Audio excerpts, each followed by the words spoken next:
Allied bomber crews experienced a very different war compared to all other servicemen during World War II. One moment, they were on a bombing raid high over Germany, the sky thick with flak and intercept fighters. A few hours later, they were safely home in a pub, mourning those that weren't as lucky. They slept in warm beds, had regular hot meals, and access to recreational facilities and other amenities. They had parties and access to alcohol. If they were lucky, they could even get a pass to leave their base for a couple days. They could have a great time one day. And then the next, they died. Missions were extremely stressful and dangerous. Flying was physically and mentally demanding and required constant concentration for many hours at a time. Enemy fire wasn't the only thing they needed to worry about either. They operated in an extremely hazardous environment in open, unpressurized aircraft. Temperatures could be as low as -50 degrees. Frostbite and hypoxia were common. They needed to be mindful of their equipment designed to keep them warm and breathing at such high altitudes, as well as perform their jobs, which became even more difficult when their aircraft was damaged. Bomber crews went to war like you'd go to work, then returned to base physically and mentally exhausted. Their greatest luxury was the physical separation from the dangers they faced while on a mission.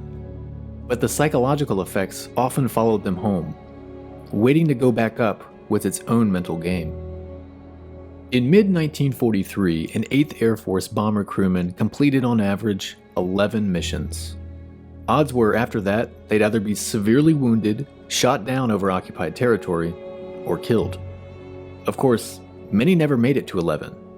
Some never finished their first. Completing the required 25 missions to finish a tour of duty seemed impossible.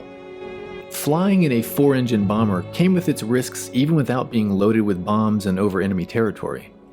Accidents were often fatal, whether a crash on takeoff or landing, or a mid-air collision with another bomber in poor visibility. Death or horrible injuries seemed to happen randomly. It often seemed tied to luck. You can imagine why many would become superstitious and cling to good luck charms. One of Germany's most effective weapons against high-altitude bombers was their flak. Anti-aircraft shells detonated at predetermined altitudes, sending jagged metal fragments tearing through nearby aircraft and men. They were also a psychological weapon. The air crews couldn't see them until after they detonated. They never knew where one would explode next, and they had to fly straight through it.